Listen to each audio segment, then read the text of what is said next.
अब important levels के हिसाब से आज एक और चीज़ भी देखनी होगी आपको, एक और इक्वेशन ऐड हो गई है। आज निफ्टी की वीकली एक्सपायरी भी है, वीकली कॉन्ट्रैक्ट की एक्सपायरी है और सबसे ज़्यादा पुट राइटिंग 24,000 पर हुई है। एक बार 24,000 का पुट रखिएगा, मैसिव पुट राइटिंग हुई है 24,000 पर।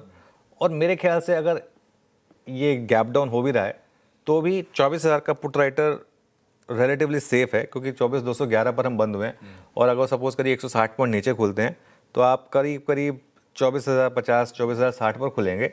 तो भी 24,000 की जो पुट राइटर है उसको उतना पैनिक नहीं होना चाहिए। थोड़ा तो रेट बढ़ेगा उसका, लेकिन उतना नहीं, ठीक है। और कल का लो भी एग्जैक्ट 24,000 है। यहाँ पर 2 करोड़ शेयर्स हैं ओपन इंटरेस्ट में और मैसिव बिल्डअप हुआ है। कल का लो भी एग्जैक्ट 24,000। एक बार कल का निफ्टी का इंटरडे रखिएगा ताकि लोगों को क्लैरिटी हो जाए। एग्जैक्ट 24,000 कल का लो था, 24,000.2।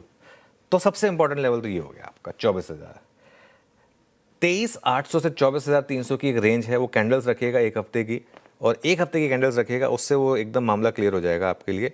ये देखिए 7 दिन का है। अब उसमें एक्चुअली वो उससे एक दिन पहले का आ रहा है अनफॉर्चुनेटली, वरना और उस कैंडल का हाई और लो है जो हमने डिस्कस किया था 23,800 24,300। 8 जुलाई जो हमारा एक वो रेड कैंडल वाला दिन था, 8 जुलाई का लो था 23,805 और हाई था 24,300। और पिछले 3 दिन की आप मुंह देख लीजिए, हम हाई और लो इसके बीच में ही रहे। ना हमने 24,300 तोड़ा अप साइड पर, ना हमने 23,800 तोड़ा डाउन साइड पर। वो जो रेड कैंडल थी ना, वो काफ़ी बड़ी थी और अब तक वो पूरी नहीं भरी है, उससे हम बाहर नहीं आए हैं। ये गेम पूरा है इस कैंडल का। आप इस कैंडल के नीचे सेटल हो रहे हैं, इस कैंडल के ऊपर सेटल हो रहे हैं। मेन चीज़ ये है यहाँ पर लेवल के हिसाब से अगर आप देख रहे हैं तो किसी भी रैली के लिए 24,300 को क्रॉस करना जरूरी होगा और किसी भी गिरावट के लिए 23,800 का टूटना जरूरी होगा।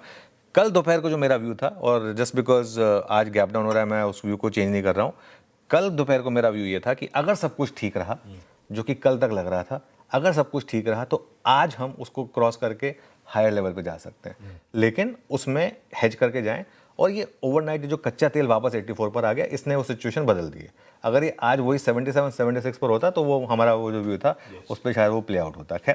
लेकिन देखिए किसी भी पैनिक के लिए ना 23,800 का टूटना जरूरी है। जब तक वो ना टूटे मुझे नहीं लगता कि मार्केट में पैनिक है। वैसे भी मार्केट में ना अब वो मार्च वाला पैनिक नहीं है, लेकिन एक चीज़ जरूर है आशीष, वो जो एक क्लीन ट्रेड थी ना मार्केट की, वो खत्म हुई है। अब मार्केट में ना आपको फिर वही दोनों साइड की ट्रेड्स, एक रेंज में वॉलेटिलिटी, 500 पॉइंट की रेंज में पिछले 3 दिनों 500 पॉइंट की रेंज में कितनी ज़्यादा वॉलेटिलिटी हो गई है, वो मुझे लग रहा है कि पॉसिबल रहेगा। आज फिर आईटी में मुझे लग रहा है कि अच्छी रिकवरी होनी चाहिए फिर से। सबसे पहले आज आईटी चलना चाहिए, क्योंकि एल्गो आईटी के लिए पॉजिटिव है, कच्चा तेल ऊपर आया है, डॉलर रुपी, ये सब का इम्पैक्ट है। और अगर गैप डाउन हो सबसे पहले आईटी चलना चाहिए। एचसीएल टेक के नंबर्स ठीक ठाक है, मैं एचसीएल टेक पर कोई व्यू नहीं ले रहा हूँ, लेकिन क्योंकि ये एक वाइल्ड स्टॉक है, कल काफ़ी चला था, लोग लॉन्ग करके गए हैं।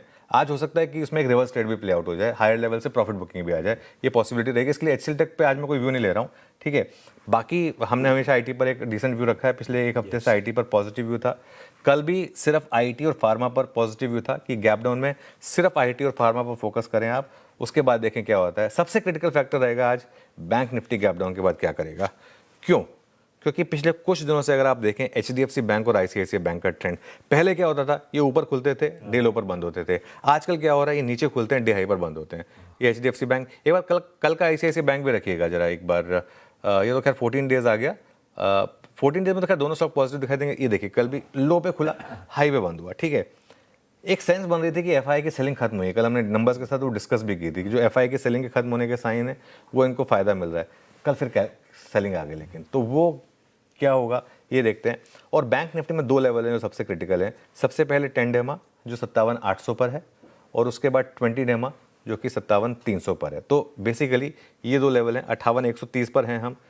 तो पहले तो आप ये होप करेंगे कि 57,800 बच जाए, अगर वो टूट जाए तो फिर 57,300 यानी कि 20 डेमा वो नहीं टूटना चाहिए, वो सबसे क्रिटिकल होगा। परफेक्ट।